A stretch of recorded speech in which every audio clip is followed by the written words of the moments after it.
Kanda!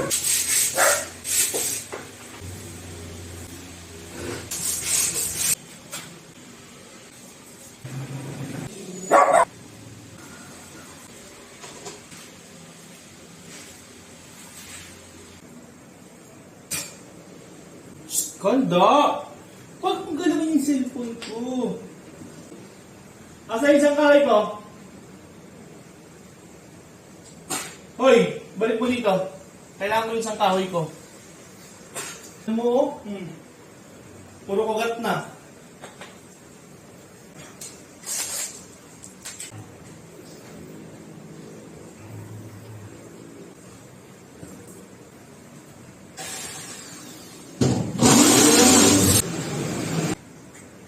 Hoy, dahan-dahan ka pa.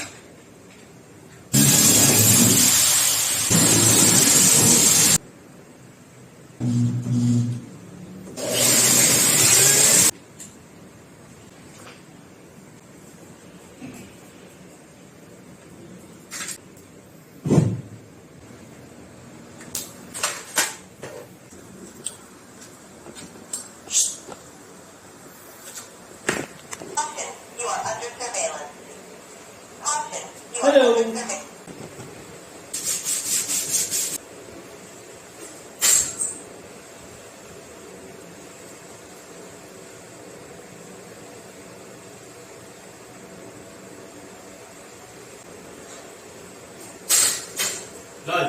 Doon kaya, doon.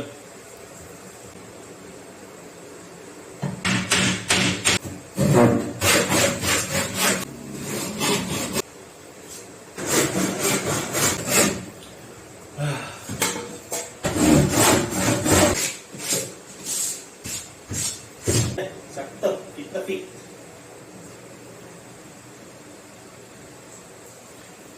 Huh? Happy. Ganyan siya. So, natapos na yung gate. This is project number 1. May gate na yung mga baby ko. Okay. Block gate. So, dapat eksakto siya kanina. Kaso dahil nagbago ang isip ko pa at gumamit ako ng bolt instead ng black screw. Kasi hindi siya maabot dun sa stud. Kailangan ko magbawas ng konti sa gilid.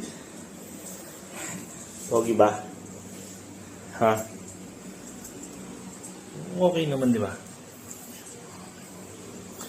Ayan. Okay, so may gate na sila. Ang next project natin ay yung itong door. Kailangan kong gawan ng door. Para susunod doon, yung beds. Kailangan gumawa ng siguro mga 2 levels ng elevated beds para pag maglinis kayo sa ilalim ng bed, namumove mo siyang ganon para hindi mahirap. Hoy, Chloe! Akin na, mag-aaway na naman tayo. Akin na. Ay, naku talaga. Akin na. Ayaw na ibigay, nakuha yung kakoy. Asar. Inin yun pag may nakuha na rawan eh. Akin na! Akin na. Bigay mo sa akin. Akin na. Pangit. Alright, maglinis na tayo at makalat. Yay! May gate na sila. Hindi na masyadong mag-iingay paggabi. Paggabi hindi naman na silang super ingay, pero at least na makakatulong para hindi na sila lumalabas paggabi. Doon kasi sila paggabi. Alright! Nakakapagod! Bye!